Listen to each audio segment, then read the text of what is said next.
I'd like to welcome everybody on behalf of the Foxborough Alumni Association to the dedication of Jack Martinelli Field.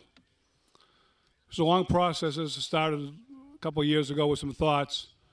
A committee was put together and went to the school committee and the superintendent at the beginning of this year. And us in the football program think this is a real easy thing to do, but it's not. They worked real hard. There's a policy in place that they had to go to the school committee to and Mrs. Spinelli for approval. Once that was done and the school committee unanimously approved it, the committee grew to include all the coaches on this year's staff, and this event started. Couldn't have done it all without all those people. The thank yous, the people on the back of the program, there are too many to mention, but a few in particular really helped out. Partners in Patriotism was our first grant. We had almost $10,000 toward the signs, which is our seed money to get going. Then the GoFundMe page and all your donations made this day possible. We had this event, and then we had the cookout. Without A.J. Dooley and his help and his connections, the cookout couldn't have happened. All the thank yous to Differentials, Jake and Joe's for the food, and the other donors on the back. Thank you very, very much.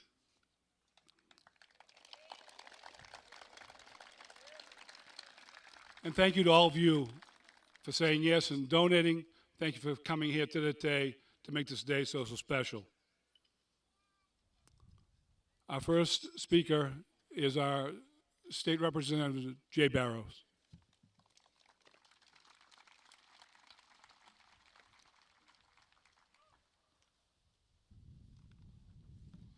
Good morning, everybody, and thank you all for coming. Congratulations, Jack, well deserved. I brought today a proclamation from the Commonwealth of Massachusetts. Be it hereby known to all that the Massachusetts House of Representatives offers its sincere congratulations to Jack Martinelli in recognition of the dedication of the Jack Martinelli Field, home of the Foxborough Warriors.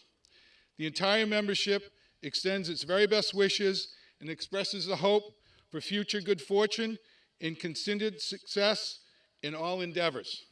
Given today, the 27th day of August, at the State House, Boston, Mass., signed by Robert DeLeo, our Speaker, and yours truly, Jay Barrows. Congratulations. Go Warriors!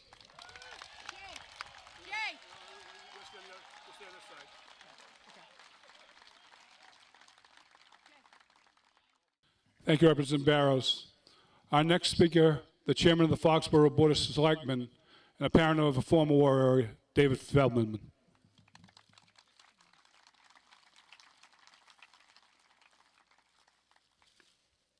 Thank you. Before I get into my official role, I just want to offer some personal comments.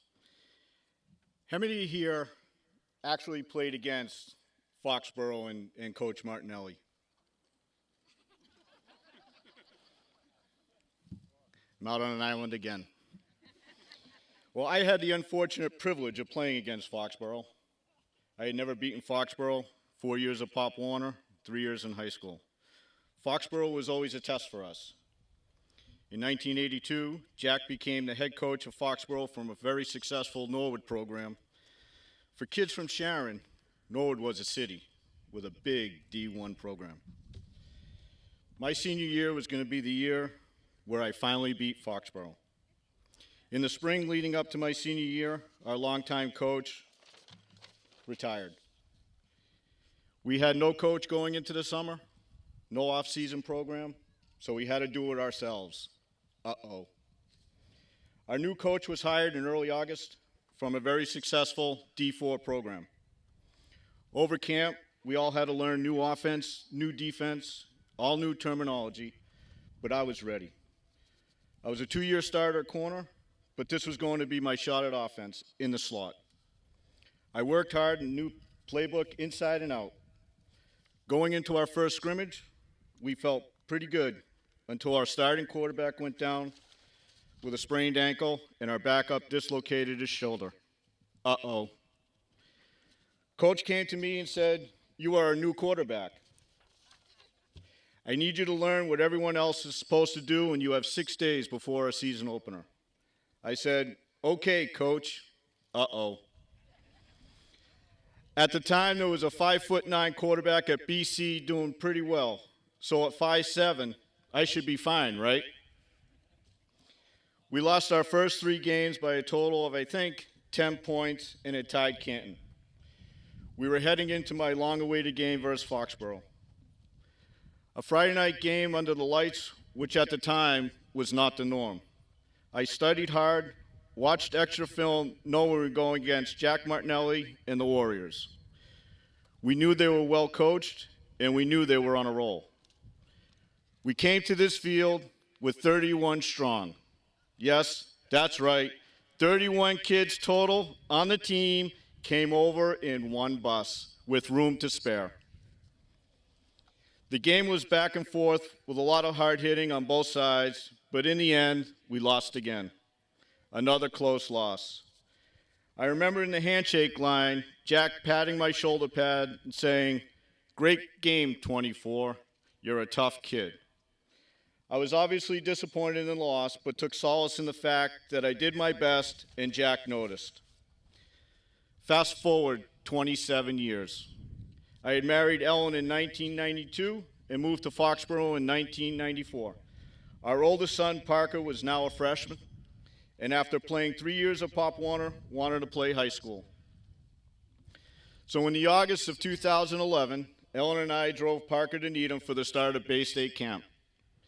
I had been teasing Ellen that, of course, Jack would remember me. Why wouldn't he remember what he said to me after 27 years? We pulled into the parking lot, and Jack is standing by his van. We park, get out, and walked over to him. Jack sees Ellen and gives her a big hug. I'm standing with Parker, and I say to myself, uh-oh.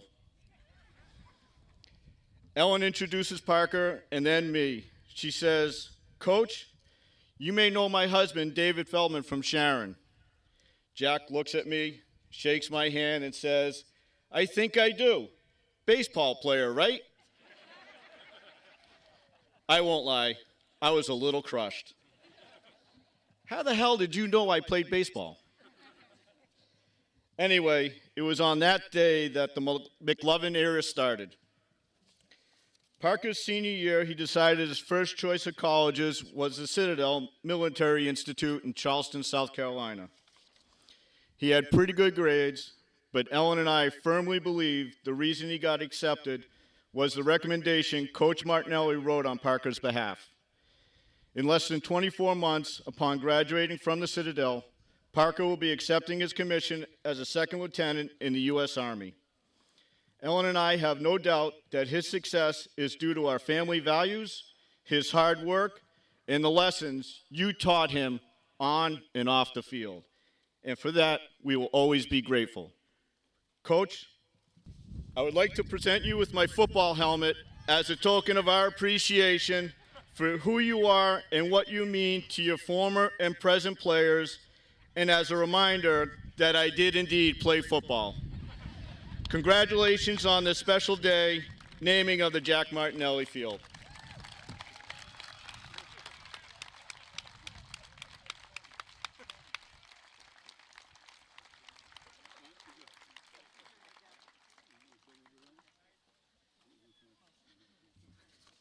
All right, now for the official part.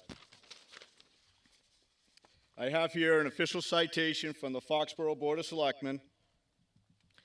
The Board of Selectmen, on the occasion of dedicating the Ahern Athletic Field, commends Coach Jack Martinelli for over 35 years of service to the town of Foxborough.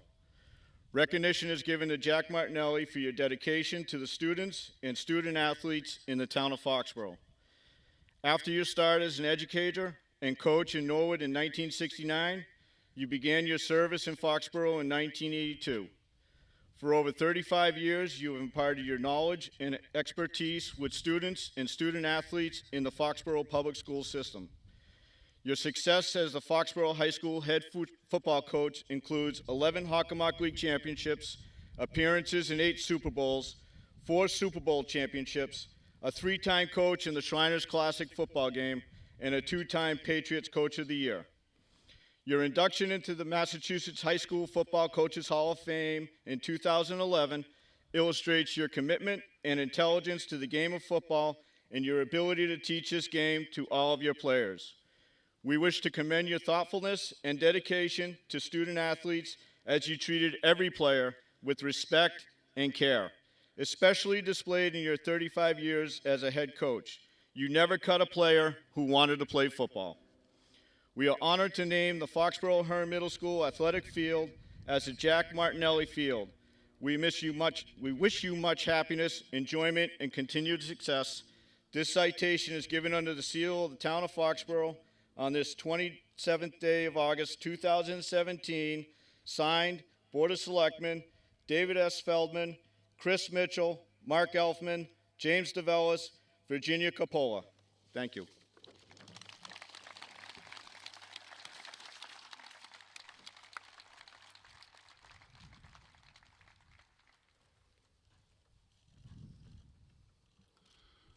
Thank you, David. Our next speaker is our town manager, Mr. Bill Keegan.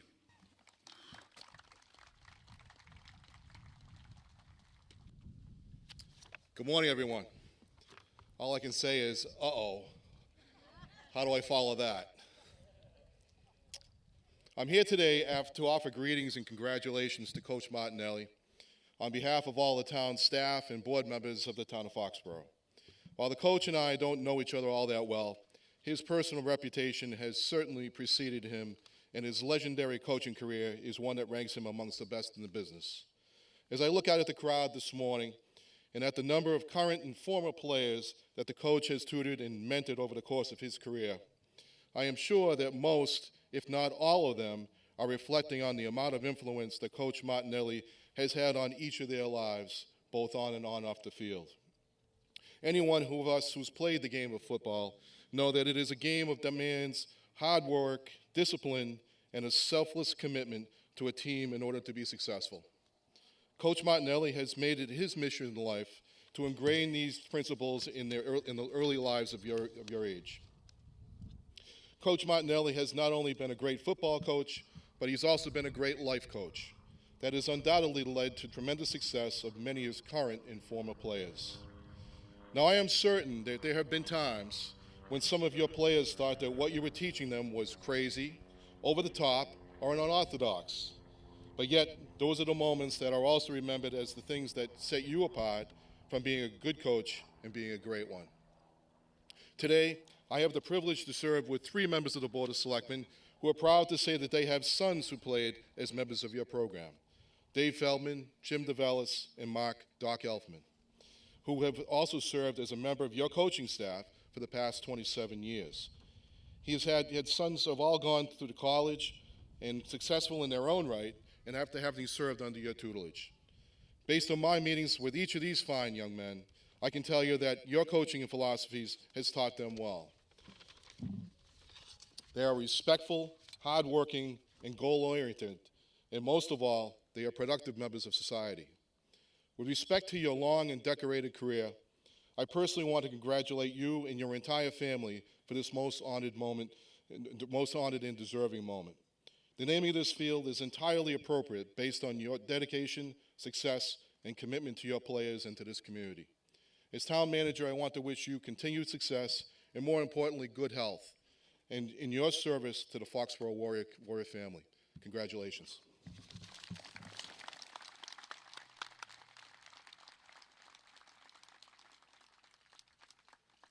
Thank you, Mr. Keegan.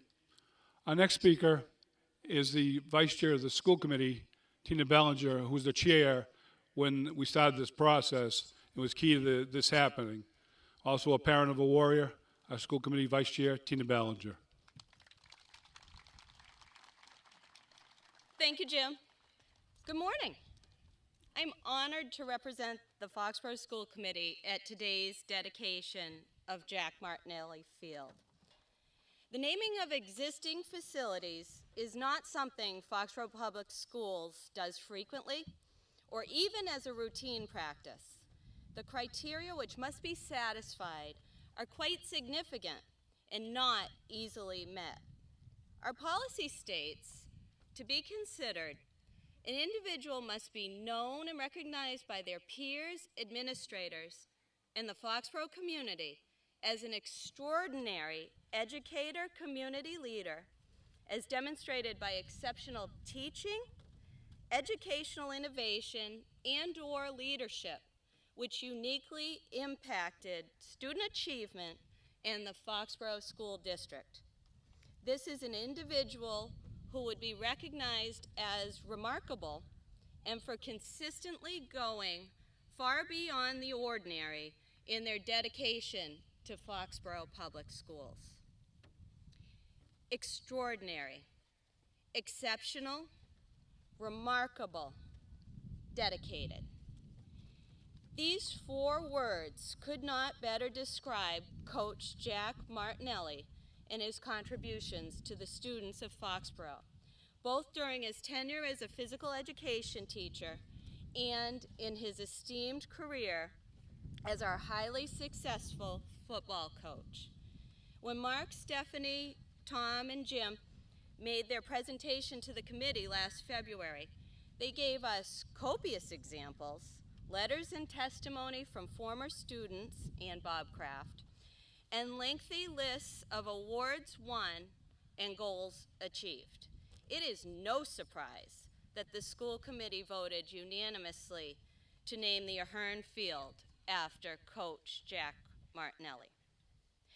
Truthfully, although it was an excellent presentation and quite thoroughly demonstrated that Coach Martinelli fully met all of the criteria in the naming policy, I personally did not need to hear a single word of it to cast my vote in favor of naming this field after Jack Martinelli.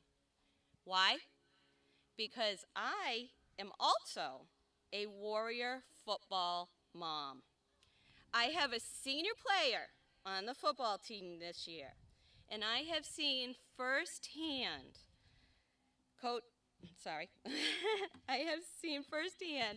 Coach's extraordinary attention to detail, his exceptional knowledge and enthusiasm for the sport of football, his dedication to his players, and the remarkable influence he has had on former and current students at Foxborough High School.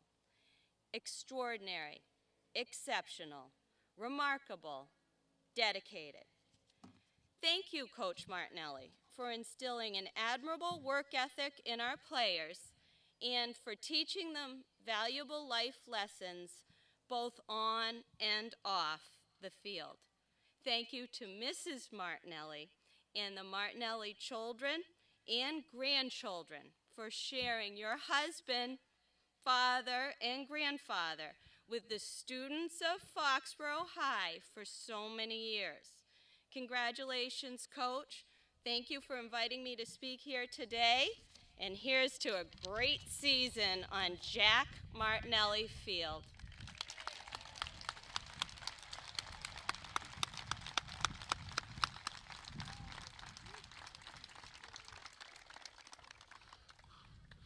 Thank you, Tina. Our next speaker, the Assistant Superintendent of Schools, Dr. Amy Berdos.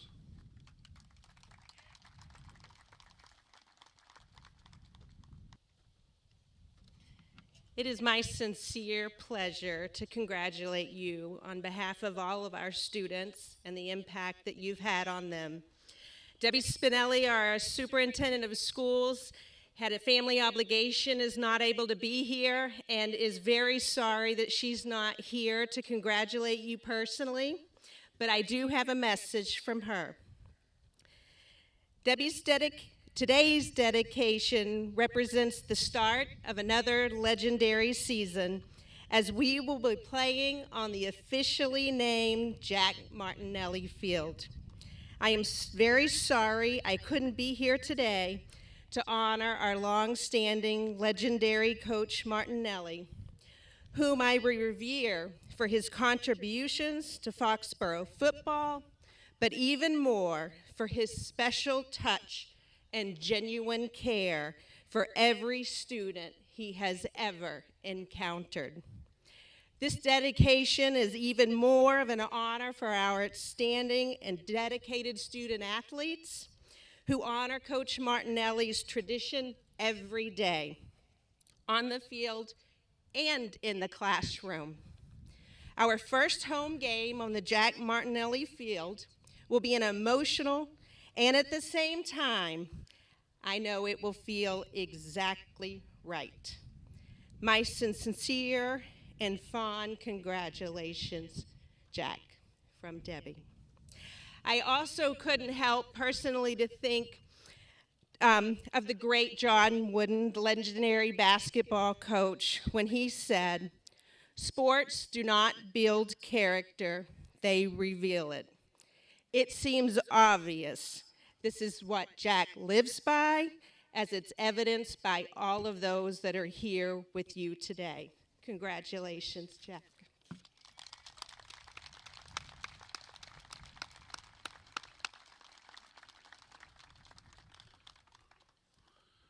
Thank you, Amy.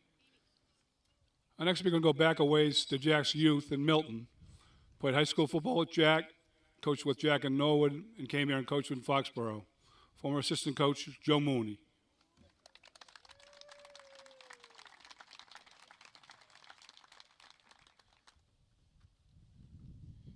Thank you.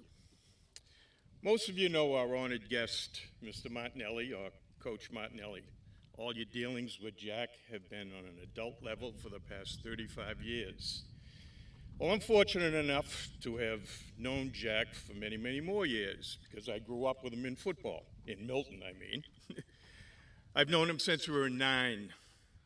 So today I'm going to take you down memory lane and actually tell you how Jackie became Coach Martinelli. We grew up in Milton, and I first met Jack one summer day down the town field. That's where all the kids hung around. We played pickup games of baseball, football, from morning till night.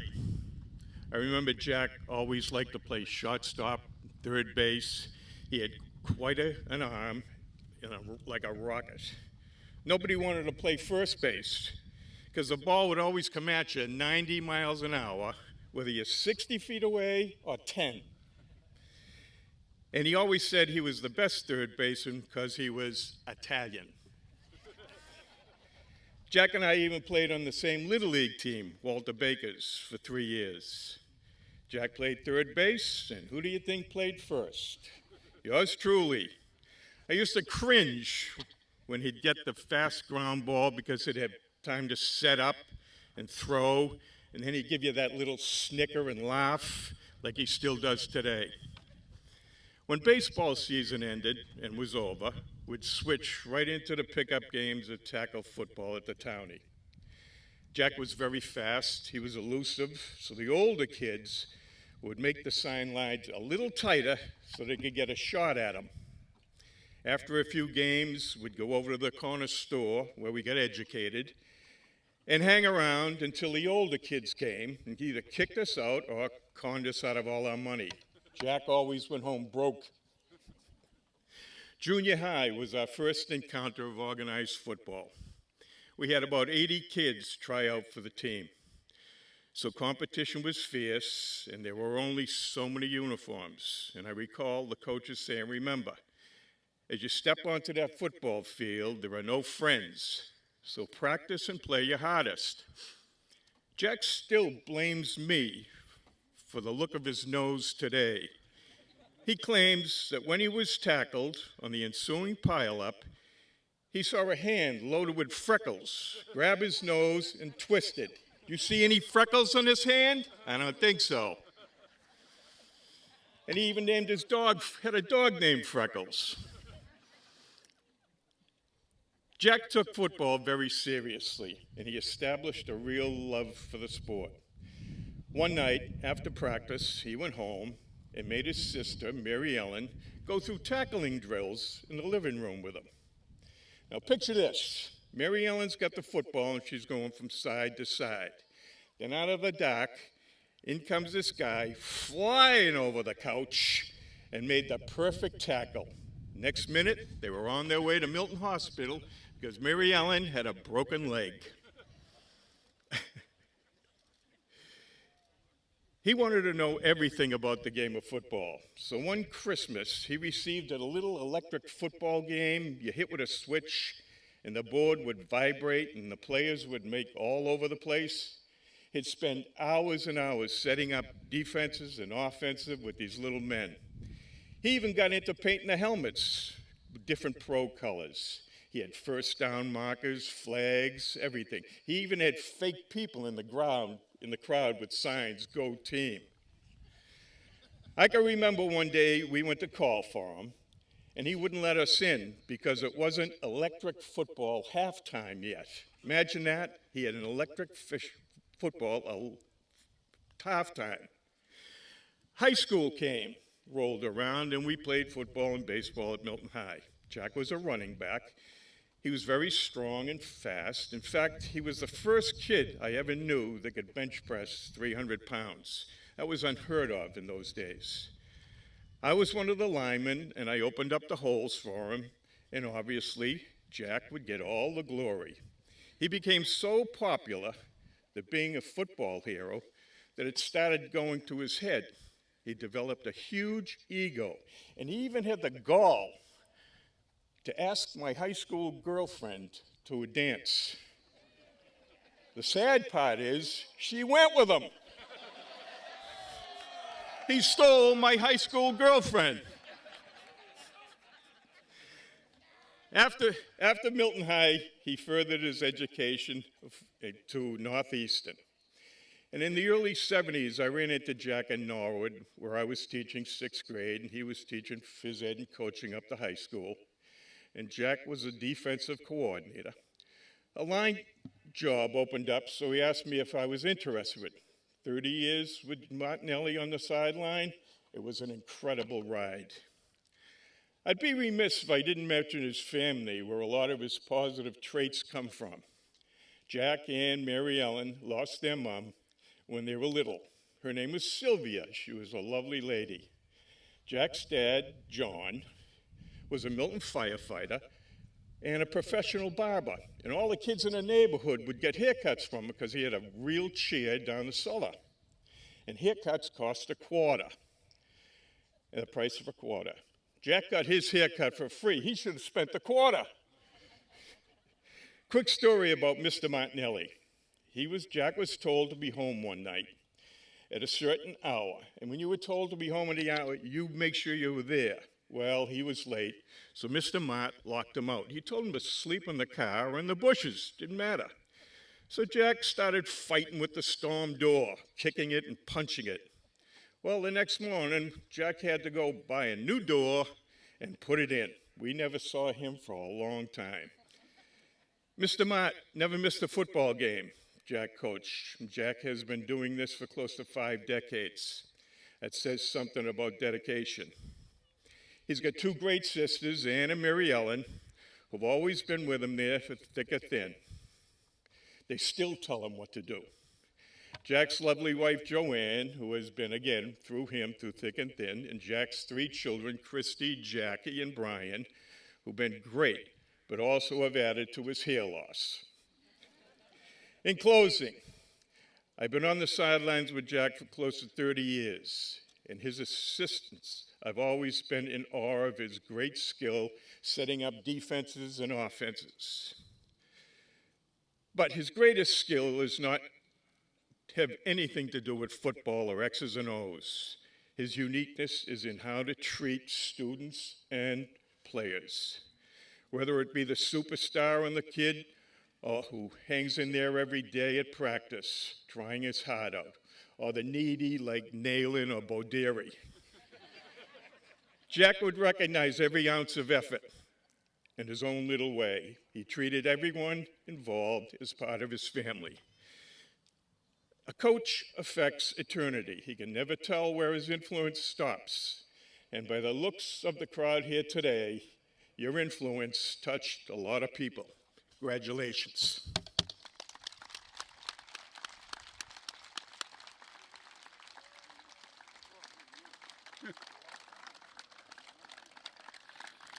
Thanks, Joe.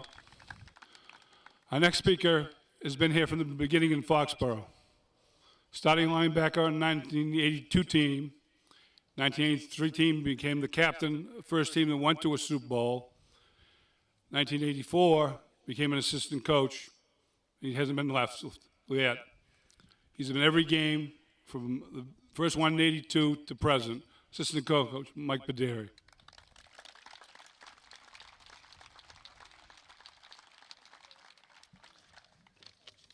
My relationship with Coach began 35 years ago, going into my junior year in high school, and the team was meeting our new coach for the first time. We only had 29 returning players from that previous year. And I remember we were all very unsure and anxious of what to expect from our new coach. Coach walked in the door with a scar in hand, your grandfather for that too, Marty, and brought with him his Super Bowl rings that he won in Norwood in the bone. And anyone who played for him knows what the bone is. We came into the first meeting unsure what to expect. I don't remember exactly what was said, but I remember exactly how we felt as a team as we were leaving, confident, capable, and excited to play for Coach. By my senior year, Marty's second year coaching at Foxborough, the program has grown to 100 players, and we had our first Super Bowl appearance in program history. Here we are, 35 years later, and although the record speaks for itself, 8 Super Bowl appearances, 4 Super Bowl titles, I get 9 league titles. It's his relationship with players that is most important to Coach. It doesn't matter what kind of player you are, he treats everyone with the same respect, loyalty, and commitment to making him a better football player in person.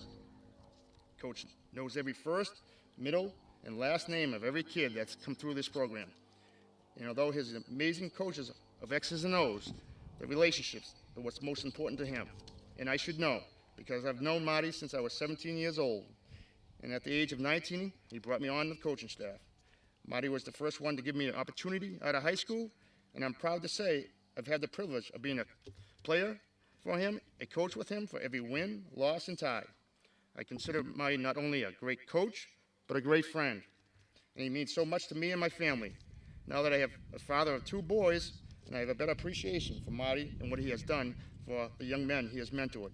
So I'd like to wrap it up by saying thank you for giving me the opportunity to be part of this program for 35 years, and for being loyal to me even when I screwed up coaching freshman team as the kids threw ice out the window and passing cars, and the police escorted us out of Sharon. So you had to take the bus with me for the remainder of the year.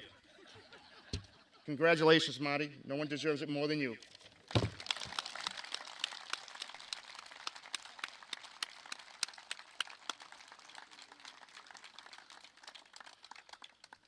Thank you, Michael. Our next speaker, on holidays you spend with your family. Well, this guy and Jack have spent the last 30 Thanksgivings together, although on opposite sidelines. A great mutual respect has developed. Head coach of Mansfield High School, Mike Redding.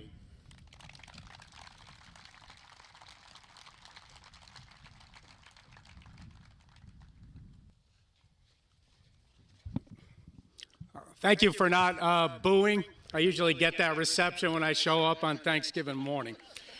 In all honesty, I do feel like a soldier that accidentally wandered into enemy territory, and but I really sincerely want to thank the Foxborough Football Alumni Association for inviting me here to be a part of this great event. I'm honored to be here, and I will do my best to represent Mansfield High School, the community of Mansfield, probably most importantly, all of the coaches and players that have competed and had the honor of playing against Jack Martinelli over the years. We have a great rivalry. This year, I believe, is the 87th year of 2 great towns side by side battling every Thanksgiving. This year, Jack and I will shake hands for the 30th time in that rivalry, and it's been a privilege to be a part of that. I think the rivalry is what high school rivalry should be all about. Great football, great pride. My humble opinion, the best rivalry in the state of Massachusetts. Hornets, Warriors will talk about back-to-back wins in 90 and 91. Hornets will counter with back-to-back in 92, 93. Hornets will talk about the shootout in 96. Foxborough dominated us a year later in 97. And it just goes on and on. It's been back and forth, just the best football in Massachusetts every Thanksgiving morning here or over in Mansfield. But today is more than just about that rivalry. It's about Jack's career. Previous speakers have talked about league championships, Super Bowl appearances, state titles, and all of that is so impressive. The induction into the Hall of Fame. Jack was also honored by the National Football Foundation for the Distinguished Service Award, one of the highest awards in the state of Massachusetts. In addition, dozens and dozens of football players from Foxborough going off to play college football, many of them receiving valuable scholarship funds because of what they learned from Jack while they were here. But that in itself, I think, is worthy of this recognition, having the field named his honor. But in my opinion, as an opposing coach, that's not Jack's legacy. It's not the banners and the rings. It's what he did for the players in the Foxborough uniforms. If you came to Foxborough and played freshman football, I would guarantee that you will be a better football player by your senior year. More importantly, you will be a better young man having played for Jack Martinelli. And when you get to be a senior, you will be ready to play the best football of your life with your best friends in your senior year. I can say on behalf of all of the coaches in our league that we have been simply amazed that despite declining enrollment at Foxborough High School, we still have to face 90, 95 guys in blue and gold who compete at the highest level every single year. And it's been going on for 36 years. When I arrived in Mansfield, Foxborough was one of the biggest schools, now one of the smallest schools, but the football has not changed. Great players playing great football under Jack's leadership.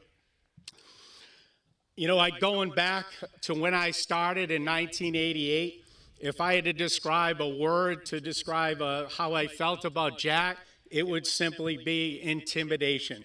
He was a well-established coach. His teams were big, tough, and strong, and I really was a little intimidated my first few years.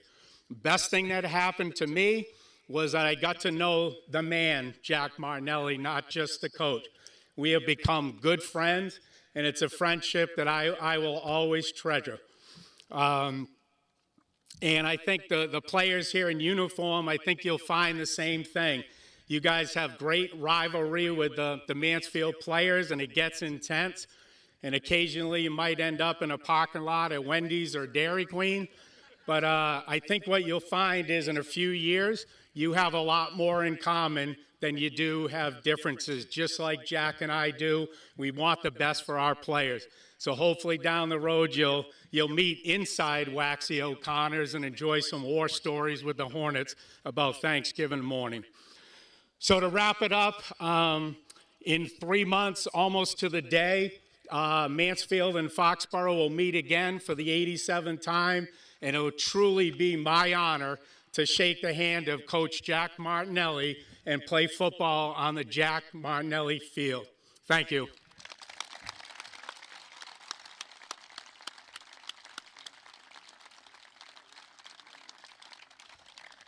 Thank you, Mike. Our next speaker, captain and quarterback of the 2006 Super Bowl team, Drew Connoly.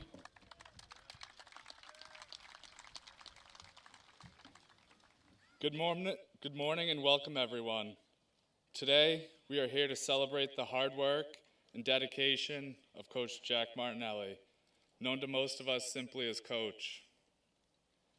Coach has been a staple in the Foxborough community for the last 35 years. Over these past 3 decades, Coach has had an immeasurable impact on over 3,000 student athletes. For all of the players here today, we know the impact Coach has had on us goes well beyond the X's and O's. Whether it be on or off the field, Coach has always had an unfaltering belief in his players to fight through adversity. His belief in us never hesitated whether we are falling short or celebrating a victory. I can't help but think about my senior year in 2006. Our team was 3-2 halfway through the season and coming off a tough loss to North Attleboro. We felt any chance of playing in the postseason had gone by the wayside. Although the odds were not in our favor, Coach instilled belief in us. He constantly reminded us to persevere and continue to push forward, regardless of the outcome. The following week, Stoughton upset North Attleboro. That same Friday night after our victory over Sharon, Coach made a premonition in the locker room. This was the turning point of our last season playing under Coach. He said, "Wouldn't it be something if we won this whole damn thing?" This has become the mantra for the rest of our season that year, and the momentum continued to grow as we knew we had a chance to do something really special. From that moment forward, we couldn't be stopped. We went on to beat Mansfield in a Thanksgiving Classic, then took down a high-powered Burlington team in the Superbowl for Coach's 200th victory. Without Coach and his loyal assistants, it would have been easy to give up hope and just go through the motions the remainder of that season. But Coach saw something in us that we didn't know existed. He never stopped believing in our ability to come together as a team to win it all. Coach has always seen the best in each and every one of his players.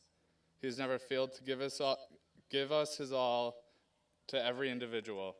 This sacrifice has not gone unnoticed. Coach Martinelli personifies Foxborough football. It is truly something to see for Foxborough to honor him for his unwavering dedication over the years. There isn't a more humble or deserving man to dedicate this very field to, and I couldn't be happier for him. Congratulations. Thank you.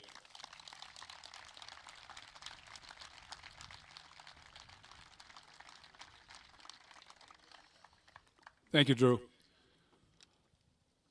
When we put the application together to go to Mrs. Spinelli and the school committee, we wanted to have a speaker that day at the school committee meeting. Someone that sort of hit all the points that Mrs. Belanger mentioned and the policy to have the field named. Tommy Ryan came up with a name and said, how about Jimmy Arts? Jimmy played for Coach on the '87 Super Bowl team, came back as an assistant coach, and then actually coached against us at Oliver Ames. He went before the school committee in that heartwarming speech that I think helped this thing happen. So we said it was important to bring him back today, Jimmy Art.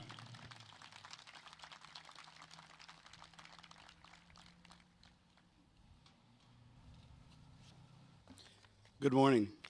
I'm gonna try to stay on script unlike the school committee meeting. So time this out, it's 3 minutes and 37 seconds, and couldn't get the kids to stand still, but my wife and 3 dogs were captive audience. I would like to thank the committee that made all of this possible today, and I am so grateful to be able to speak about a man who changed my life. What is legacy? It's funny, I don't believe that this field will be a fitting legacy for Coach. To me, it's the product of Coach's real legacy. Whether you were a student or a player who was shaped by Coach Martinelli, there was a common theme. Coach genuinely cared for each of us in a way that we could feel the support and belief he had in us. Time and time again, you could see Coach in the gym helping a student who at the time felt like there was no hope or needed a soft ear to listen to. He always gave sound advice and showed that there was a light at the end of the tunnel. On the field, Coach has always been the type of coach to win the right way. He didn't try to win at all costs and use or abuse his players for the win. Once you played for Coach, you became a part of an extended family. This could mean getting a ride home, even though the young man had trouble finding his own house, true story. Help finding your keys out in the snow of the practice field, or in my case, coming back for a visit at 20 years old and leaving as a new assistant coach who would soon enroll at Bridgewater State College to follow in his idol's footsteps.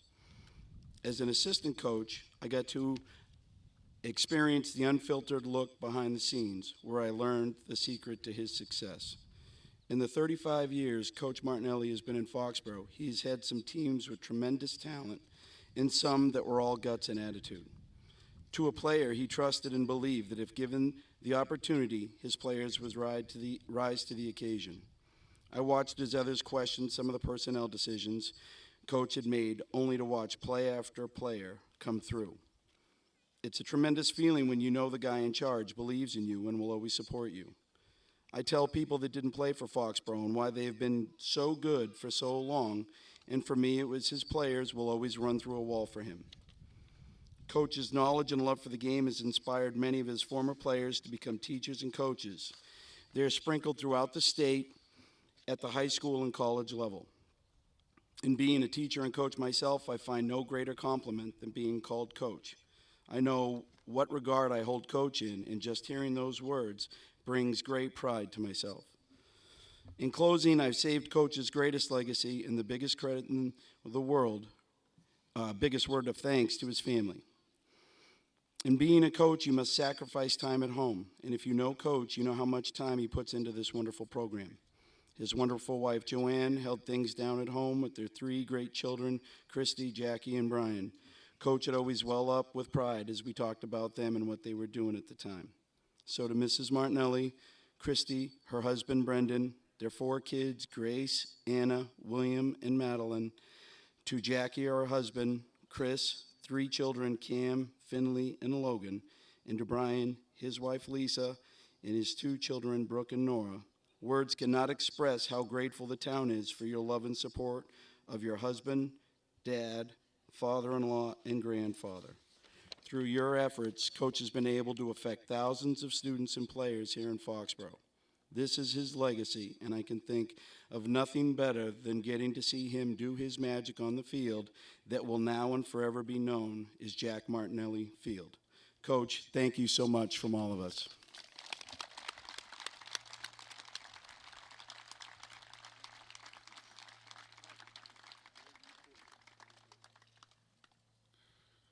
Thank you, Jimmy. Another common theme we've had of former players is law enforcement. State troopers, Foxborough Police Department, a lot of former players.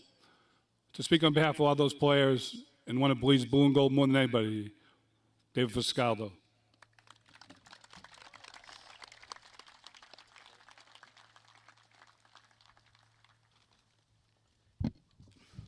Hello and welcome. I didn't bring my ticket book with me, so don't worry.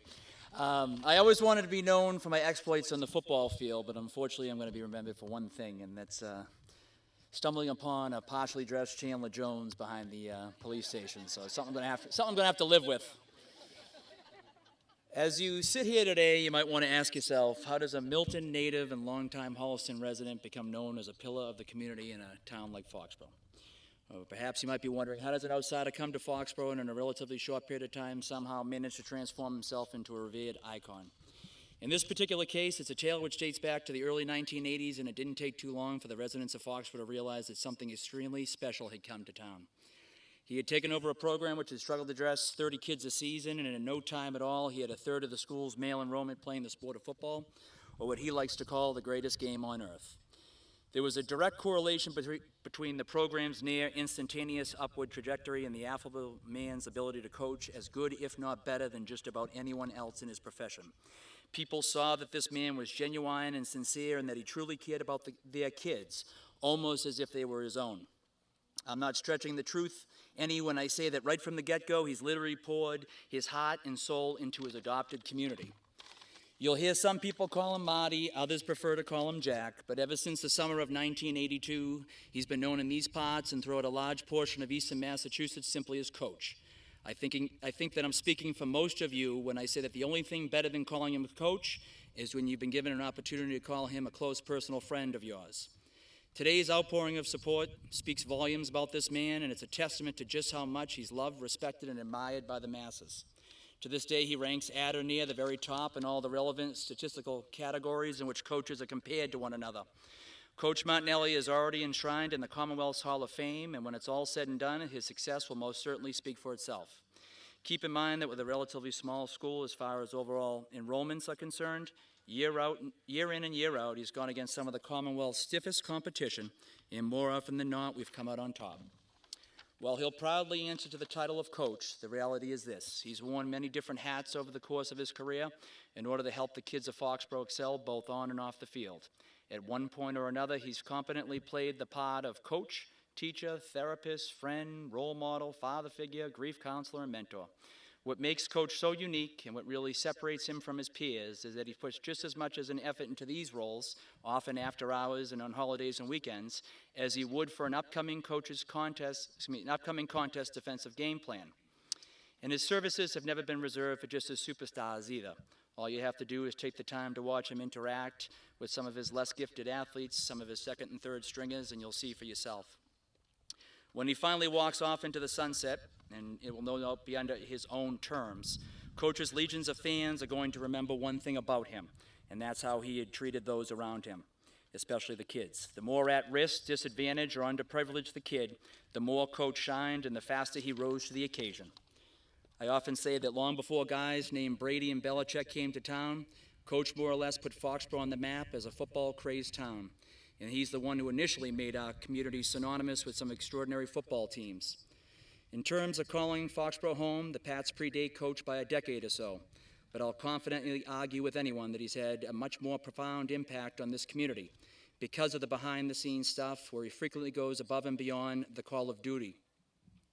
And I'll repeatedly stress to you that this kind of stuff will never show up in a box score or a top 25 poll. Literally from the ground up, he came to town and he built a tremendous high school football program that's both respected and well known across the Commonwealth of Massachusetts. He's as tough as nails and as strong as a bull, and I don't think he's ever once berated or belittled a kid. Humiliation and embarrassment just aren't part of his style. It never has been and it never will. This guy epitomizes exactly how a top-notch high school coach should conduct himself in the presence of student athletes. We tweet Coach that he isn't a Foxborough native or resident, but truth be told, he's got just as much invested in this community as any self-respecting townie out there. He's never once hesitated to put his own life on hold just so that he can help out one of us. Coach is one of the first persons we call in this town or turn to in a time of crisis. And if someone unfortunately passes away close to the program or a young adult, people know that are calling the shots, call Jack, because they know that he'll ultimately play an instrumental role in trying to help us start the healing process. You've been doing this for 4 decades now, and if the meanest thing that we can say about you is that your annual banquet is downright brutal because it's close to 4 hours long, then I guess you've been doing something right. In full disclosure and in all fairness, I do have to go on record as saying that his banquet has to be one of the finest of its kinds in all of New England. If you haven't done so already, next March, set aside some time and listen to him talk ever so eloquently about each and every one of his 35 seniors. Every single one of them leaves there feeling like $1 million. It was truly disheartening when he shared with me a short time ago that he received a couple of letters over the years from people that didn't even have the courage to sign their names. Under the cover of being anonymous, they made the utterly preposterous suggestion that maybe it was time for some new blood to be infused into the program that he single-handedly created. That notion is foolhardy to the point that it's comical. These people are dead wrong because he always plays the best players that are at his disposal, and he gets the most out of his players. In closing, with all the negative media attention surrounding the game of football, the sport as we know it today might not even exist 20 or 30 years from now. You say something like that, people tend to laugh. That being said, though, the game itself might undergo drastic changes, and years from now, if it's still even being played at all, then the games will probably be held at the high school's brand new, beautiful field. No matter what the future holds, though, you can rest assured that the extremely grateful people of Foxborough are never going to forget all the truly awesome things that this man's done for them. I say this to a lot of people, but when I say it about him, I truly mean it. He's the best.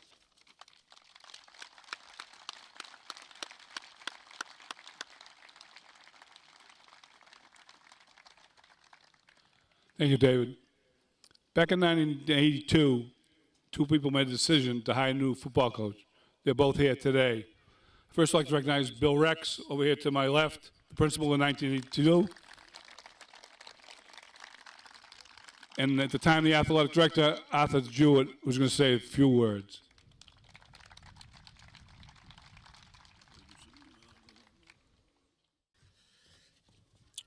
First of all, a longtime Foxborough resident, and about 35 years ago, I worked for the town and as the athletic director, and we won. We won at all the sports. The schools were running well. The community, things worked very well, except in one area. We had a dilemma in football that our numbers were so low. I think you said 27 or so, but that's pretty close. So a decision was made to seek out a new coach who could bring the program together. And Bill Rex, my principal over there, called me in, and excuse me, I got to read a list of what he told me. He said, I want a leader, good communicator, someone to set the example. I want a motivator. I want a dedicated person. He didn't breathe. I'm breathing now. But attention to detail. I want someone that's committed. I want someone that's loyal to the town and the community. I want an honest person, and I want someone that displays selfless service. So there was more. That's all I can remember. But I remember going out, and this will probably bother some of the youthful people here, but we didn't have a cell phone in those days. I know, torture, huh? We didn't have anything digital. Snail mail was the rule, so I had a telephone, and I don't even know if some people remember this, but we had typewriters also. So we got the applications, we could stack or so. A lot of people wanted to work in town, and we got one from an assistant coach in Norwood. So in those days, I had to pick up the phone and said, who is this guy, and all that kind of good stuff. So I wanted to make a trip and see him because I had heard so many good things about him. So I took a ride over to Norwood High School. I walked into school, and I didn't know where I was going, so I asked a student. I said, can you tell me where Coach Martinelli hangs his hat? And she looked at me kind of funny, and I said, can you tell me something about him? And I will tell you, she proceeded to articulate as a high school student all the glamorous and the wonderful thing about him, et cetera, et cetera. And then I said, okay, that's great. So can you send me to his office? So I walked down the hallway. It's a true story, Jack. And I took a corner, and I met a couple of other students. And I said, can you direct me to the office here? So I walked down, and he was walking with me, and I said, what's this guy like? And again, he proceeded to giving glowing comments about this guy. Now, for those of you who don't know, I'm an adult stranger in a high school, and if you know a teenager, the last thing they do is want to talk to a stranger, let alone an adult, you know? So I found it odd, but it left a powerful message with me. And I did meet Jack, and we talked, not so much about X's and O's, but about a lot of other stuff. And I feel really fortunate that we're honoring this stadium. I'm here to help honor the stadium for Jack today, and the community did a wonderful job. And I want to thank the football people before I end here. You know, I don't know totally why all coaches are successful. You know, they all have a lot of positive traits. But I know our coach, he always made people feel comfortable, very comfortable. And those students in Norwood weren't football players, and they weren't athletes. And it kind of tells you something about the man, you know, and little things jump at you. I used to go into his office and look around at the walls. You'd see photographs everywhere. Interestingly, you wouldn't see a lot of Jack Martinelli photos. The people, especially athletes, you know who's on that wall. You are. And again, those little things all add up to something special that we have in our town, someone special. So I witnessed the transition of our football program firsthand, and I can tell you this. The first year he came, we had 20-something people. The second year, it was doubled. The third year was tripled plus. And I mean to tell you, enthusiasm was growing within the school. The number of people watching games increased, and the number of people we had going to visiting fields increased. And for an athletic director trying to hold a budget together, it's a good problem to have, because I had to ask for more money, and we got it. And that's a tribute to the town, obviously. You know, we competed again against many larger schools, and we won. And all this was new. All this was new as the fever started about winning, etc. Now winning's expected and not, wished for by the athletes. Jack, you're synonymous with football and Foxborough, and I can think of no individual more worthy of this honor, and I want to congratulate you and your family today personally. You know, in closing, most people won't remember the speeches here today, and when we observe the name of Jack Martinelli on this field, I can tell you this, that everyone will remember the kind of man that we had and have right now. Congratulations to you and yours, and I wish you the best this year and the future, Jack. Thank you very much.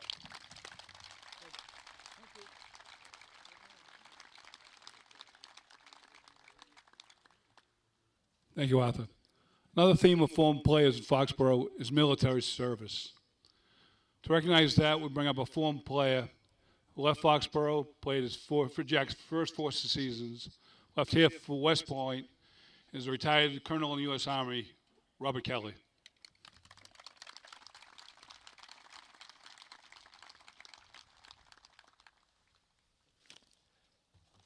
Well, it says here to say good morning, but as I look, it's afternoon. So good afternoon. Start by saying what a tremendous honor it is to be asked to be a part of this. As Jim said, I came to Foxborough High School the same year that Jack did, in 1982. And you think about the 35 years from then to now, how much has changed in the world, right? Art mentioned we didn't have cell phones back then. Well, we used to listen to music on cassettes. CDs weren't even out yet, but those were going to be really cool when they came out. We watched network television, right? So you had like 4 or 5 channels. Now people can probably watching television on their iPhones as we sit here today. Back in 1982, a gallon of gas cost 91 cents. It's a hell of a lot more than that downtown at Cumberland Farms this morning. So while a lot has changed since 1982, as you've heard several times today, one thing has been constant and steadfast, that Jack Martinelli is the head football coach at Foxborough High School. In those 35 years, I heard a number of 3,000 students that probably came through Jack's football program. Many of them did go on to play in college. At least one, who's going to speak a little later, had a very successful NFL career. But the truth is, the vast majority of them never played football again after they left Foxborough High School. And lucky for them, they learned a lot more than football from Jack Martinelli. They learned valuable lessons in things like discipline, leadership, accountability, work ethic, teamwork, dedication to a common purpose. For most, those are the lessons that help them navigate the game of life, which is a lot more complicated than a 28 sweep. Those that took Jack's lessons to heart are better for it today, and I know for a fact that I am. My life certainly would have been different without Jack in it. My senior year, Jack was helping me prepare for the next chapter of my life, like he did with all of his players, and he scheduled a meeting with me for a recruiter from the United States Military Academy. Jack thought this was a place where I could get a good academics and pursue an opportunity to play football in college. I truthfully had never heard of the place. Long story short, I ended up going to the military academy. I never played a snap of college football, but the things that I learned from Jack helped me tremendously off the field. Those lessons I spoke of, in fact, helped me get through West Point. And they served me very well in a 26-year career in the United States Army, during which I had tremendous opportunities to pass those same lessons on to thousands of young men and women in uniform. Jack, I am forever grateful for having had a mentor like you when I was back in high school. Congratulations, Coach. No one is more deserving.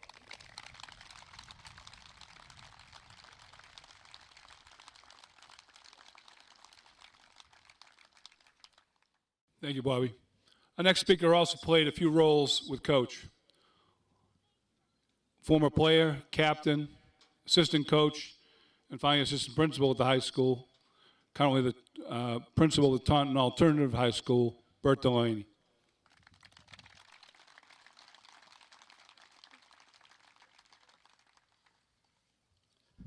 Thank you, Jimmy. I want to take this opportunity to thank the Foxborough Football Alumni Association for putting this together. In particular, my former teammate, Tommy Ryan. The work that went on behind the scenes to get us to this point is immense, and I want to personally thank all you folks.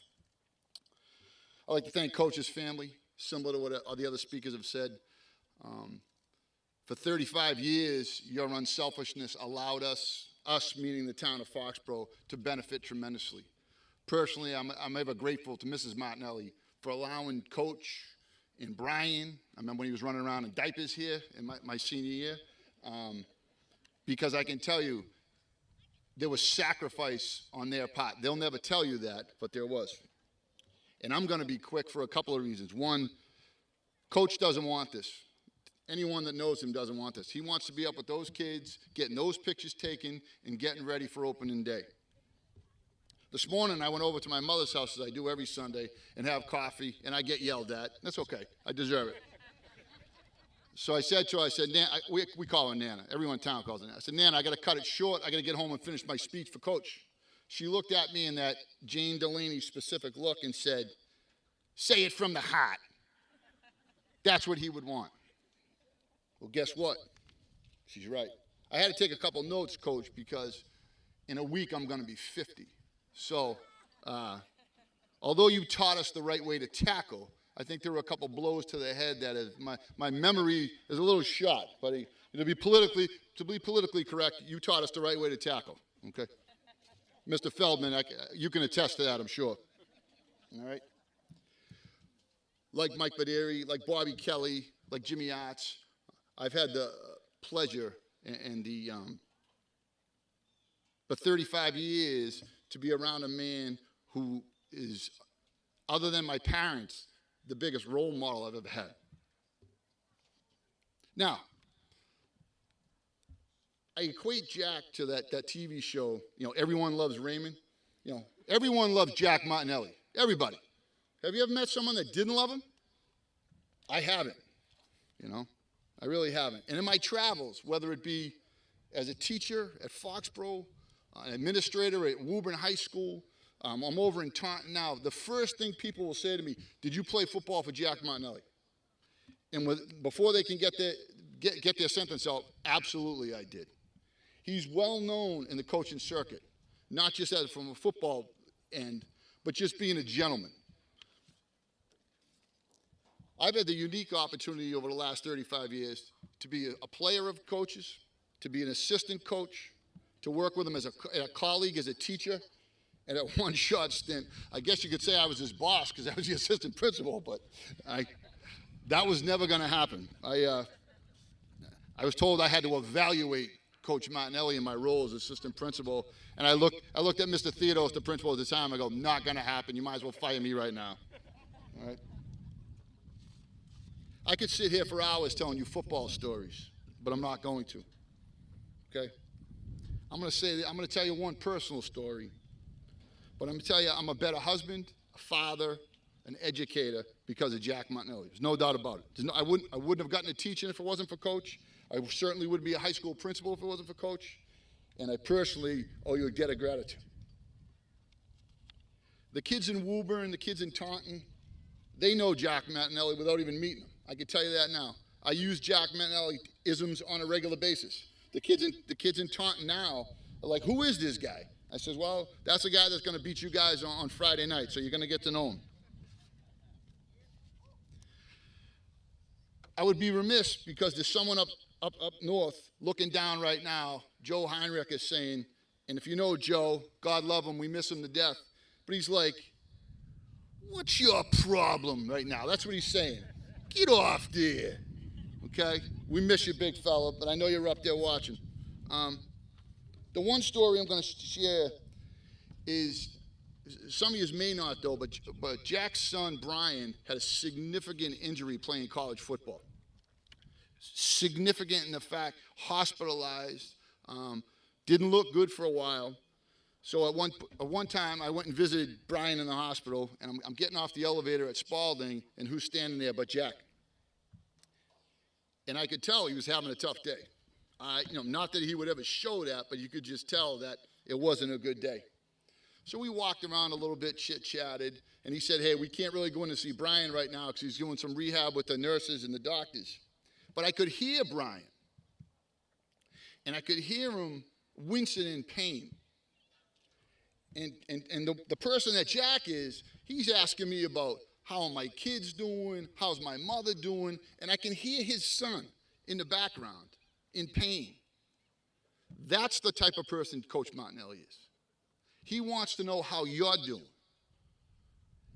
That day sticks out in my mind more than all the wins out here, more than all the losses out here, the interaction I've had. That is stuck in my mind, and I can tell you, my daughters benefited from that, Jack. In closing, regardless of what the school committee vote was, it wasn't going to matter. It wasn't going to matter. This should have happened a long time ago. There's no one more deserving to have this field named after him. And I would argue with anybody that Jack Martinelli has had more of an impact on the Foxborough community than anyone that's ever set foot in that high school, that town hall, or the common. Coach, there are 3 people in this world that call me Robert. That's my birth name, is Robert. A lot of people don't know that. There's only 3 people in this world that call me Robert. My mother, usually when she's yelling, my wife, and Coach Martinelli. I love you.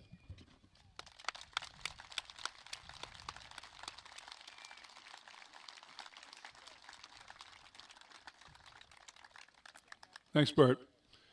Well, speakers from the past, we're going to bring things into this decade, although he started a long time before that.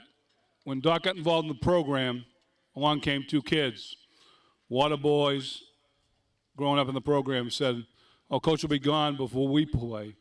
Now they've both been through and graduated. The class, football team of 2012, Captain Tyler Elfman.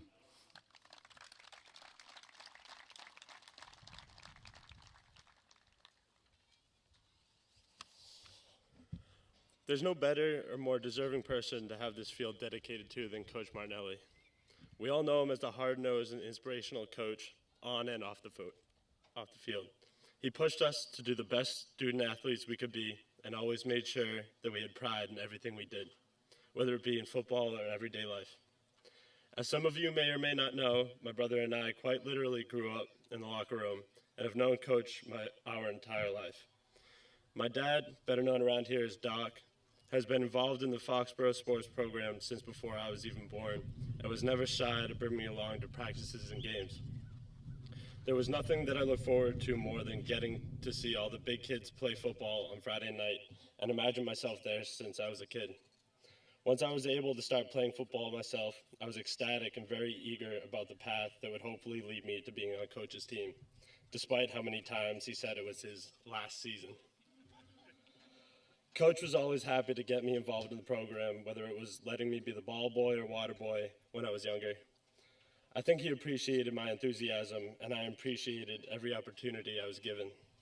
Some of my fondest childhood memories include Coach in some way, shape, or form, like coming back from 14-0 halftime deficit on Thanksgiving Day to beat Mansfield, or experiencing Drew in the 2006 team win a Super Bowl, or even when my mom started to realize that I was picking up some of the cusses and banter of locker room talk. Looking back now, after growing up with and playing for Coach, I truly realize the impact he has had on my life. His messages were always consistent, and he is right about pretty much everything. The sense of pride that he has impressed upon us as a coach and a mentor was something that cannot just be taught. He led by example, and to this day, in everything I do, from being captain of my lacrosse team at URI to completing my doctorate, I do it all with the pride that Coach always told us to have. He taught us the true meaning of being proud and of what you were working so hard for, and how at the end of the game, when all the pads are off, that is what really matters. It's my honor to be able to speak at this dedication and thank Coach one more time for the positive influence he's had in my life.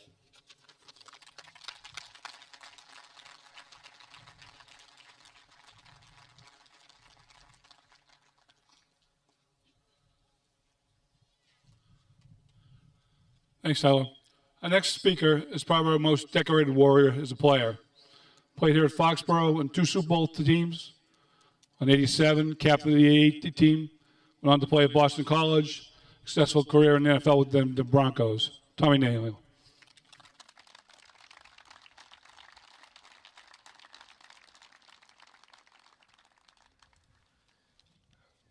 Hello. All right, I'm gonna get this out of the way right now. I'm a terrible speaker. Private, public, it doesn't matter. I don't speak well. It's nothing against the Foxborough school system. It's just me. So I don't know why I was asked to speak. Maybe it's because I was good at football, but I think I was probably the 3rd best player in my family. Coach Mooney, Coach Frazier, you guys know that. Is it my great looks? Probably not. So I guess the one thing that I can offer that no one else can would be perspective. And everyone's talked about football. Football's not the big story here. But I will give you this, that for 20 years after leaving Foxborough High School, I had hundreds of coaches. Maybe not personal coaches, but I've been around hundreds of coaches. And the perspective I can give you is there isn't another Coach Martinelli. I feel like I've been a football orphan. I lost my football father in high school. And it's difficult because when you look back, 20 years kind of sucked because the best years were so early. That's, like I said, that's not the big story. I think when I look back at what Coach meant to me, to everyone that went through Foxborough High School as a gym teacher, a PE teacher, whatever they call it now, he was so accessible to everybody and had these relationships with everybody. I mean, helping kids get in college. And I'm thinking, Coach, me college, nobody else. No, he's helping Eddie McDonald get into Westfield State. Eddie doesn't know where Westfield is, and he's helping him, not me. But it wasn't just the football players, it was everybody. He had this weird relationship, and you were jealous of it. Because his girls parading into the office, around, into the locker room, into his office. And you're like, that's my coach. He's not your coach, he's my coach. He can't help them. Why is he talking to them? I just, we go back to gym, and every day it was something, I don't know, whether it was floor hockey and his wicked wrister that he used to brag about, but dodgeball. Dodgeball was like my favorite. Loved dodgeball. Anytime it was dodgeball, I loved it. And we played dodgeball one day. I'm like, freaking yeah, dodgeball, fired up, love it. And I got my mark. I found out who I'm going to throw the ball at. Spent the entire gym class throwing at one particular girl. And, I'm terrible. I wasn't a baseball player, so I'm missing, airmailing them all. Hard, though. Finally, I nail her here. Little junior girl. She goes up to coach when she gets out. Why is he so mean? And coach said, well, I think he might like you. Which is weird. I don't know how he knew that. She's my wife now. But he knew. And everyone's got a story like that about Coach. I don't remember much. I mean, kids are talking about scores at halftime. I don't remember any of that crap. I remember the conversations, him and Coach Sully in the office, and that stank and that cigar smell that he had. That's what I remember. And this is New England. You just can't win football games in New England and get a field named after you. This isn't Texas. It's not Florida. You got to do something else. And he's done that. He is Foxborough. It's hard to describe. I've been around a lot of good coaches, and they all have these positive attributes. And just the combination of them, he's the only one that had it. And I appreciate that. I just wish it happened later so I could appreciate it, not as a 16-year-old idiot. In closing, I'd just like to say, long overdue, like Bert said. Guy from Milton, came to us from Norwood, lives in Holliston, but he's Foxborough. He's Foxborough. He's the guy. It ain't Tom Brady. It's Coach Martinelli. Thank you.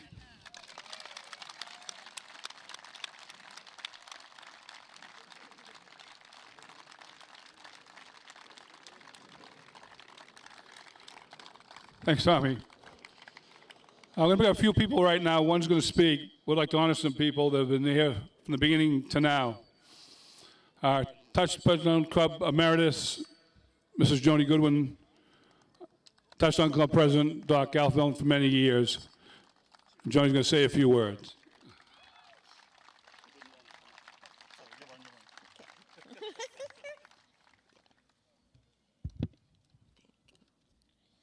A lot of this has been said already, but I'll say it again.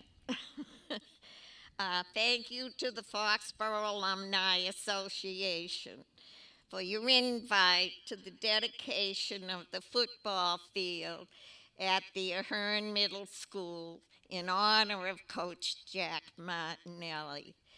This truly is a day of celebration for a coach who has added many successful years to the long history of the Foxborough High School football, beginning 1982, ending whenever the coach decides to retire. I hope not soon or never.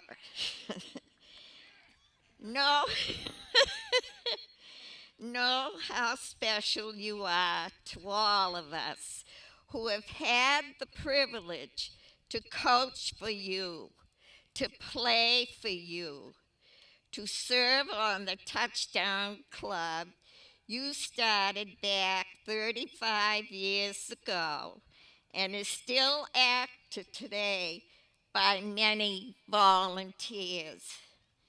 Joanne, I would be amiss if I didn't thank you for your support these many years also. Coach, could you please stand?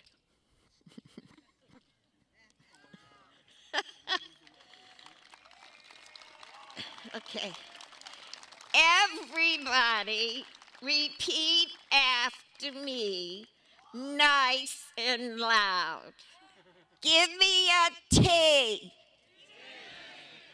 Give me an H. Give me an A. Give me an N. Give me a, whoops, K. Oh, give me an S. What does it spell? Say it again. Say it again. Coach, enjoy the rest of your special day. There's more to celebrate.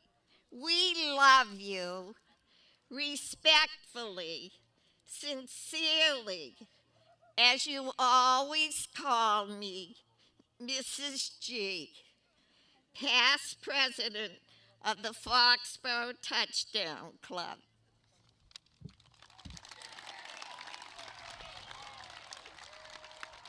Go over to Jack.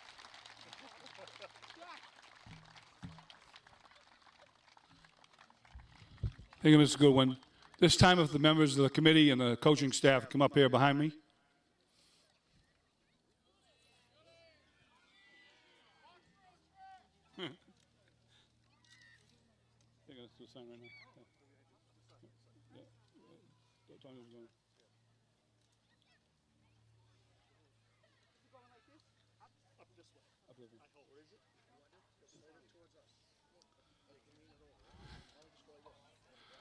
I'm proud to unveil the sign of the new Jack Martinelli Field. Back upside down. Wrong way. You got screwed up. Walk that way. There you go. You're upside down, Jack.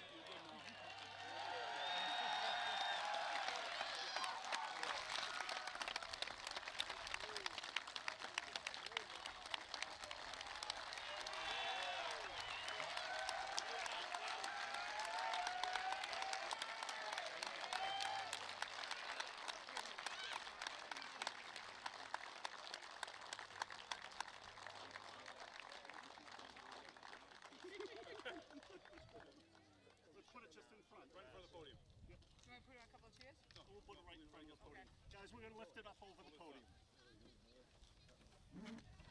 And straight down. Here we go. And lean it up again. That's it. Good. Now it's the big one. It's uncovered. Yeah, it's uncovered. You got it? All right.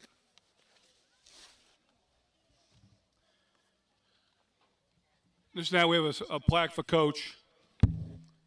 The Jack Martinelli Field dedicated August 27th, 2017.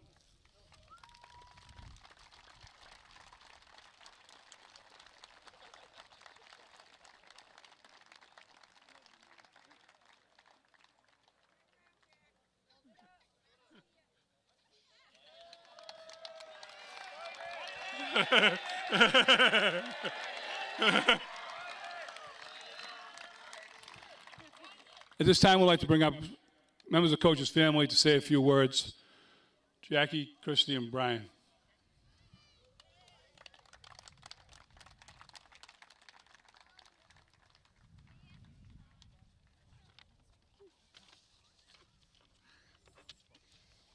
Okay, there's a lot of people here.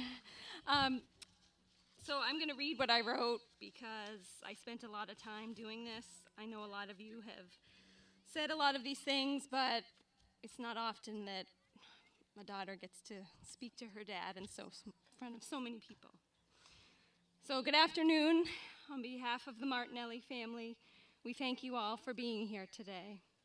A special thank you to the Foxborough Alumni Association, who has spent countless hours planning this day in tribute to the man most of you know as Coach and the man we call Dad. So Dad, take a look around. You are surrounded by people whose lives you've touched beyond measure. And although you would say today and the dedication of this field are not necessary, all of us know that this is a well-deserved honor for a man who has given so much to so many, no matter their athletic ability, because for you, it's always been about the kids. It is not often that a daughter has the opportunity to honor her father with him standing before her, so let me indulge you all for a moment. I am so proud to be here today to honor my dad as the humble, unselfish, modest, and giving man that he is and always has been. Some 70 years ago, John and Sylvia Martinelli gave birth to their first son, John Baptiste Martinelli, Jr., in Quincy, Massachusetts. The son of an Italian immigrant, World War II decorated veteran, firefighter, barber, and loving and devoted mother, he lived a modest yet fulfilling life with his two sisters, only to have tragedy strike and lose their mother at a young age. Despite this tremendous loss in a young man's life, our dad succeeded academically and athletically, a three-sport athlete at Milton High School and subsequent Milton High School Hall of Fame inductee. He became the first person in his family to attend college at Northeastern University on a scholarship. My dad learned early on that things would not be handed to him, and he worked hard to achieve greatness in all areas of his life. Upon college graduation, he quickly delved into teaching and coaching in the public schools of Massachusetts. While several opportunities arose to make a coaching move to the collegiate level, my dad felt his heart remained in the public school system and with the love of his life and his biggest fan, our mom, Joanne.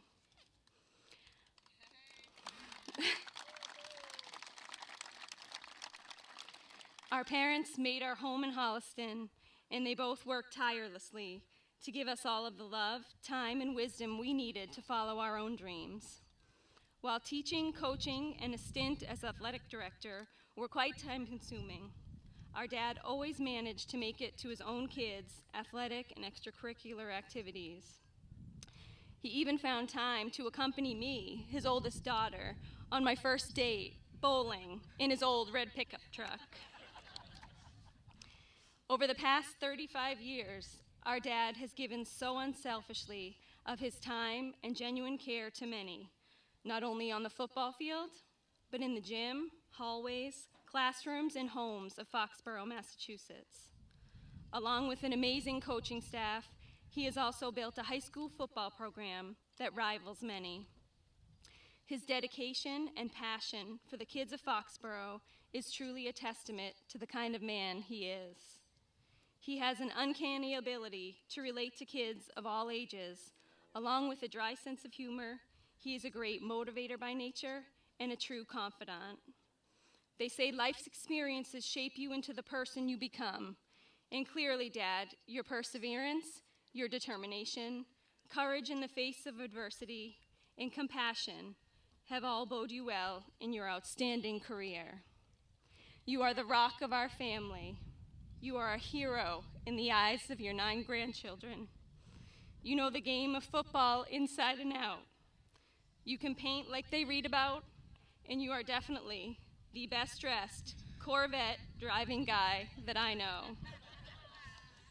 And so although we know you don't think today is necessary, we hope that your coaching days continue for many years to come. You have taught us all to lead by example, do your best, and never give up despite the odds. All of us here today are better people for having you in our lives. We love you.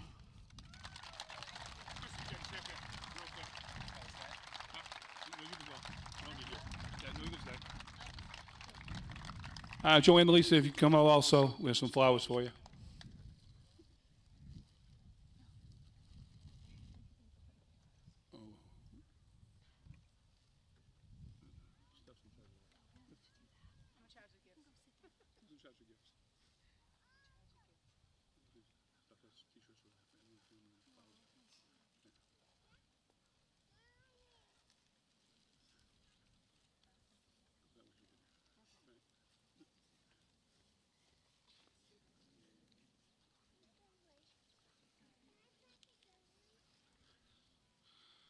Thank you, ladies, for all the time you put in letting your husbands do what they do, and your dad. This time I'd like to bring up the guest of honor, Jack Martinelli.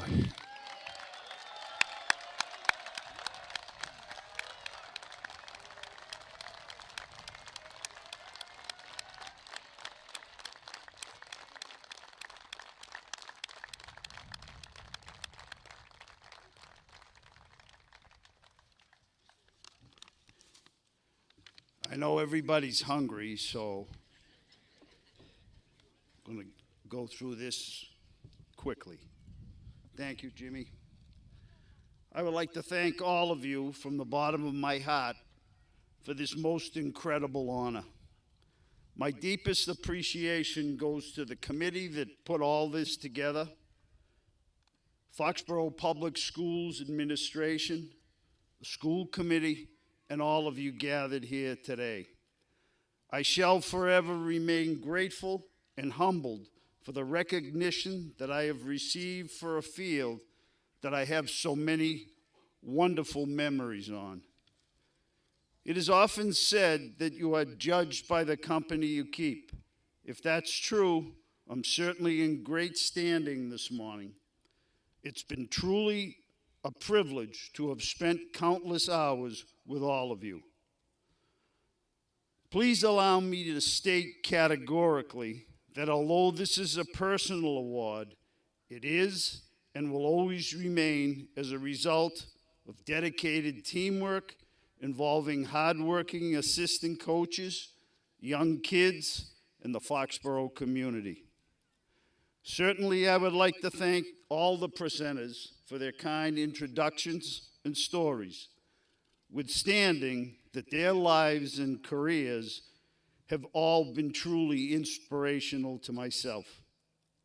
On a lighter note, when asked recently by the Boston Globe Sports what my coaching record was for their annual preseason divisional capsule, and after some hesitation, I promptly replied, I believe it's 10 superintendents, 9 principals, and 11 athletic directors. Personally, I was more than fortunate to have played for Coach Tom Brennan at Milton High School and Coach Joe Zabilski at Northeastern University, both of who nurtured a love and respect for their game, and most importantly, exhibited a genuine love and respect for all the kids who played on our teams. These gentlemen, along with my dad, were the main reason I entered the teaching and coaching profession, rendering myself an opportunity to simply give back. My coaching apprenticeship began in 1969 under the tutelage of Coach Arthur Gula and the legendary Coach John Doherty at Norwood High School for 13 seasons. Two mentors who gave me an opportunity to learn the game from another perspective and simply showed me the way to handle kids. Coach Doherty entrusted me with the defensive side of things, and with his leadership, Norwood captured 2 divisional Super Bowl titles.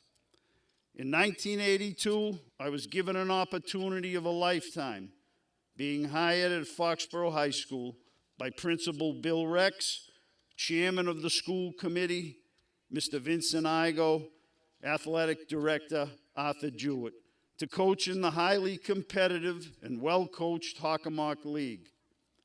With longtime friends and Norwood assistants, Joe Mooney and Joe Smith, whom I'll always remain most grateful to, we embarked on a journey that has run the gamut of football emotions for players, parents, coaches, and the Foxborough community alike. For 3.5 decades, I have thoroughly enjoyed the compete level in the league and the genuine relationships with our top rival coaches at both Mansfield and North Attleboro. However, in essence, today's cherished honor really belongs to some 3,000 tough and hard-nosed Foxborough young men that always combined working-class traditions with white-collar skills, that had a passion for the game and always played with such unity, focus, and determined resolve. They all took great pride in knowing that football is not a game for everyone, only a select few. They enjoyed victory and somehow understood defeat, withstanding that the game is bigger than all of us and the success is never final, failure is never fatal. We grew together as coaches and players and shared the varied responsibilities in both triumph and defeat. The kids reached goals attained by only a few in a lifetime.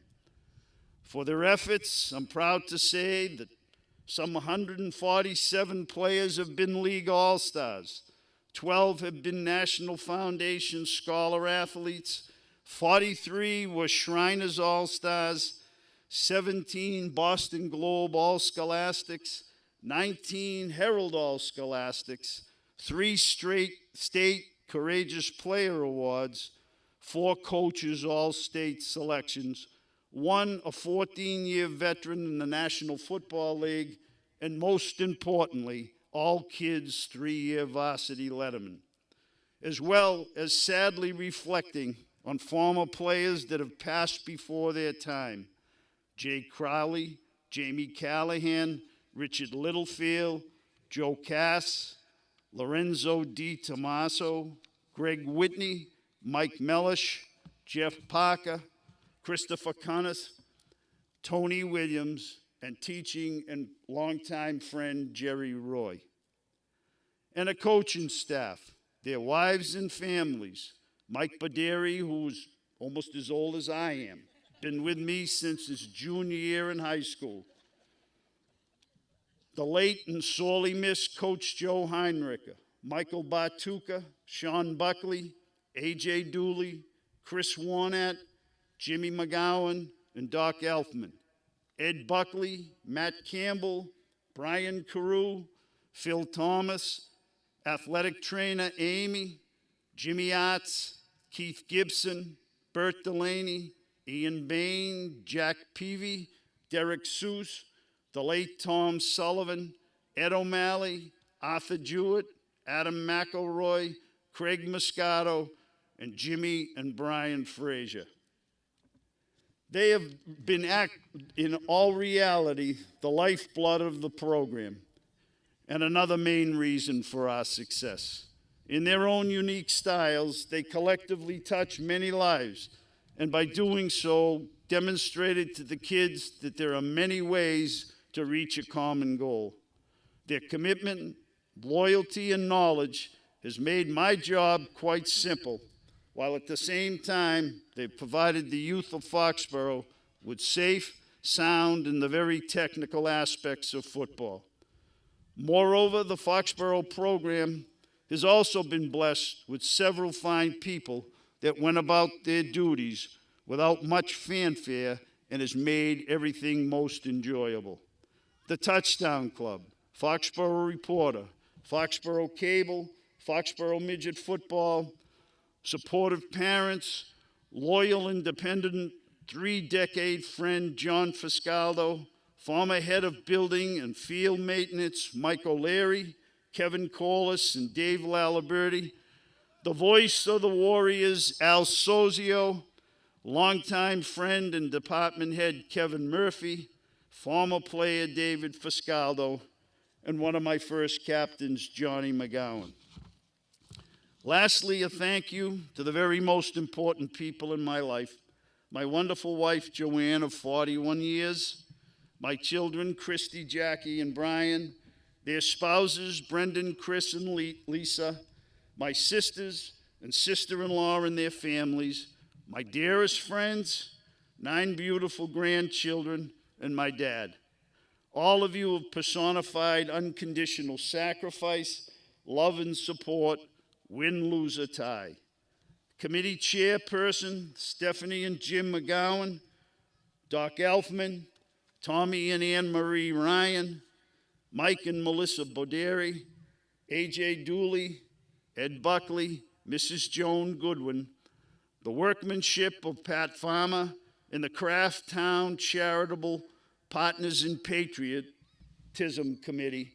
I am grateful to all of you who have participation in the realization of this dedication. I believe that the work and caring that was done deserves an award, as well as everyone who devoted their time and effort to it. I am very honored and tremendously moved to be even considered for such an honor. It goes well beyond thanks for being a coach. I thank you and love all of you dearly.